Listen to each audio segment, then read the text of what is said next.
In May of 1888, Senator Henry Blair of New Hampshire proposed legislation to limit secular activities on Sundays within the jurisdiction of the United States federal government.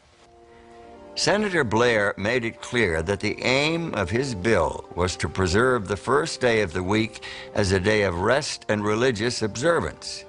The bill was referred to the Senate Committee on Education and Labor, where Blair was chairman. Among those who raised objections to the proposed legislation was Alonzo T. Jones.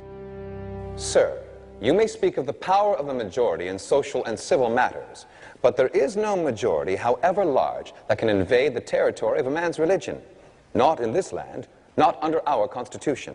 Mr. Jones, you fail to recognize the right, or more importantly, the responsibility of the state to protect the welfare of the people as a whole. Senator, it seems that you fail to recognize the clear distinction between man's responsibility to the state and his duty toward God.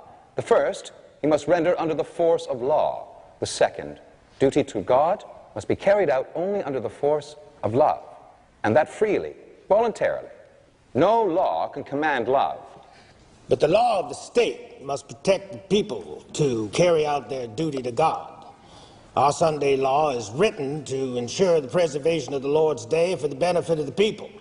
An admirable goal, Senator Blair, but completely unnecessary. Our Constitution already recognizes the rights of the people with respect to their religion.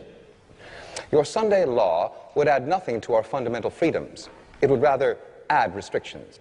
I'm afraid, sir, that you are blind to the realities of our age. If men owe a duty to God and do not willingly perform it, they become a corrupting influence in society. This proposed Sunday law would have a corrupting influence by introducing force and coercion into its observance. On the contrary, the intended effect is to enhance the Sabbath. If men do not consent to honor the Lord's Day, if their actions on that day are unrestrained by civil law, excuse me, then they trample on the very rights of those who would honor and observe the day as holy unto the Lord. With all due respect, Senator, can you not see that your Sunday bill proposes to trample on the rights of the religious minorities? Do you really want to revert to those dark ages where church and state united to force men to violate their conscience and conform to an officially established religion? Now, that is an unworthy comparison, sir. Our Sunday law is for the ultimate benefit of the whole society.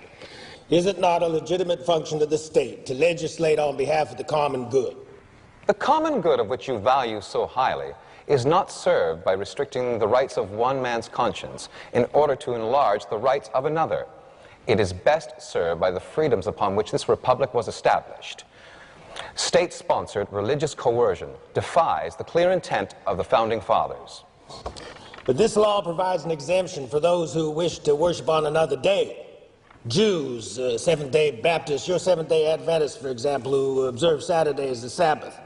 So where's the problem? The problem is... Why, just this morning, a Mrs. Batum of the Women's Christian Temperance Union addressed this committee in support of such an exemption. She has conferred with representatives of 9 different groups who observe Saturday rather than Sunday, and you know how many of those approved the exemption? All of them. Every single one.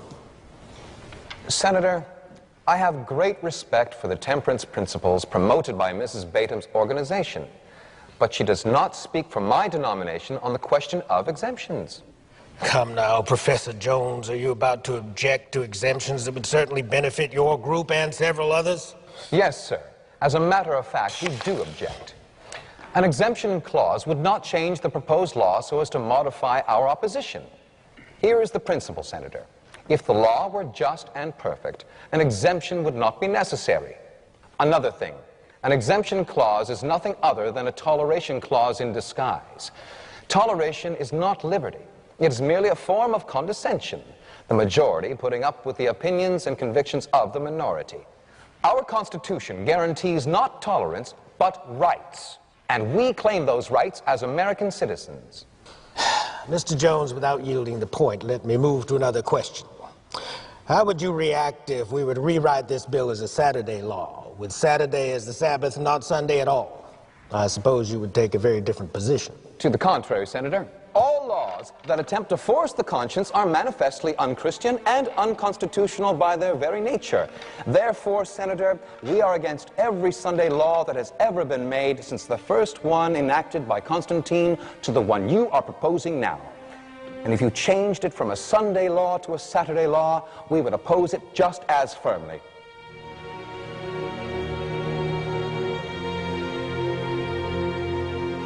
Senator Blair's bill never made it out of committee.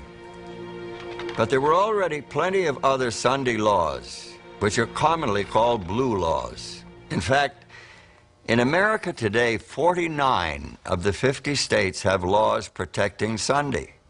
Alaska is the only exception.